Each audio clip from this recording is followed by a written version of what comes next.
Bonjour à tous et bienvenue sur la chaîne, j'espère que vous allez bien. On se retrouve aujourd'hui pour une nouvelle vidéo que tous les ans j'ai très hâte de faire. En effet, si vous me regardez depuis longtemps, vous savez que qui dit mois de mars dit Feminibooks. Pour ceux qui ne connaissent pas encore le projet, c'est un projet qui a été créé par Ninon de la chaîne Opaline, vous aurez sa chaîne juste ici, qui consiste en fait durant tout le mois de mars à poster des vidéos sur le féminisme et la littérature, et du coup chaque jour vous avez une chaîne YouTube différente qui va vous sortir une vidéo sur un livre qui pour eux parle de féminisme ou met en avant le féminisme dans la littérature. Donc hier pour le lancement du Feminibooks, vous étiez sur la chaîne de Ninon qui vous a parlé normalement des classiques de la littérature féminisme, en tout cas de ce qu'on considère comme les classiques de la littérature féministe. Et demain vous n'aurez pas de vidéo, mais vous aurez le 5 mars un podcast qui, il me semble, sera sur les filles du Dr March. En attendant, aujourd'hui je vais vous parler d'une BD que j'ai énormément aimée, que j'ai lue, que j'ai commencé il y a longtemps, et il s'agit de La Rose écarlate, qui a pas mal de tomes. Moi je me suis arrêtée au tome 11 pour le moment, parce que je n'ai pas eu le temps de tout lire, mais c'est une série que vraiment j'aime beaucoup. Pour le résumé, on vous avait suivre l'histoire de Maud, qui est une fille de forgeron, et au tout début du premier tome de la BD, son père va se faire tuer, et en fait elle va donc avoir d'un côté une volonté de vengeance, et d'une seconde histoire vous allez avoir un homme qui s'appelle le renard, qui est en fait un Robin des Bois des temps modernes, c'est-à-dire qu'il vole aux riches pour pouvoir donner aux pauvres, et donc du coup il est recherché par la police et tout ça, et Maud l'admire énormément.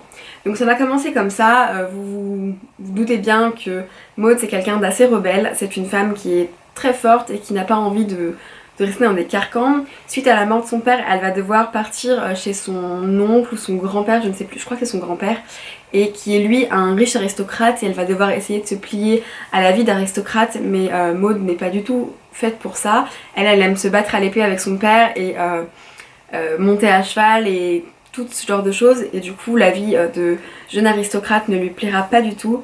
Et pendant toute la série de BD, elle va vraiment se rebeller, montrer de quoi elle est capable.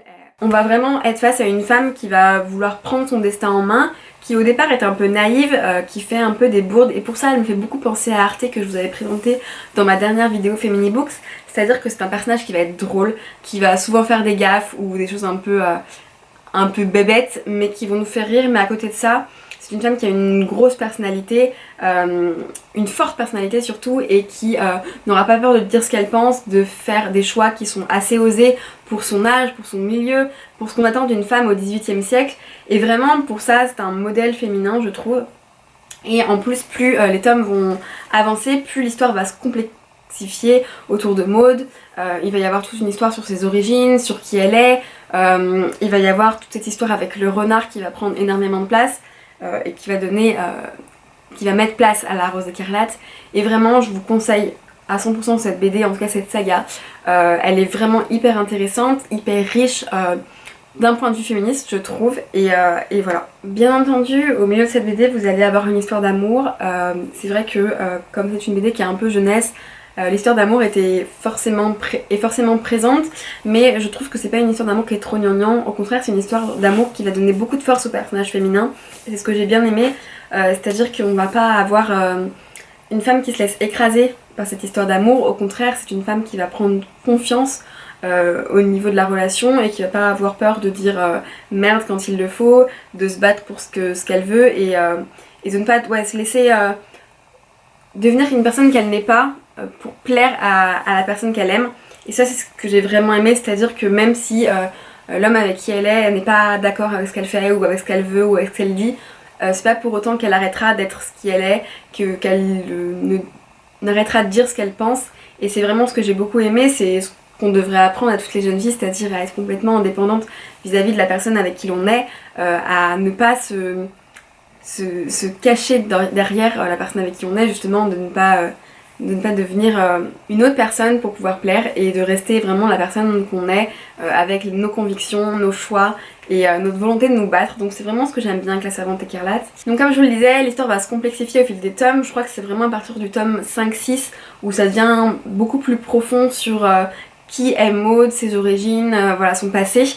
Mais avant on a quand même quelque chose d'assez drôle. Voilà, Maud sera plus drôle que dans les tomes suivants, où là elle sera plus plus femme en fait. On va vraiment avoir l'évolution de la jeune fille qui vit chez son père, et ça c'est vraiment ce que j'aime beaucoup, c'est qu'on va vraiment voir la transformation de Maud, qui est la jeune fille qui vit chez son père, qui va être confrontée à la perte de son père et à ce monde où elle est pas d'accord avec, et puis après qui va se retrouver mêlée sans faire exprès à des histoires dont elle n'a pas forcément envie d'être mêlée, mais qui vont lui faire découvrir plein de choses sur son passé, sur qui elle est, et en fait elle va vraiment prendre de l'assurance, devenir une femme forte, elle va grandir avec tout ça, et c'est ce que vraiment j'ai énormément apprécié.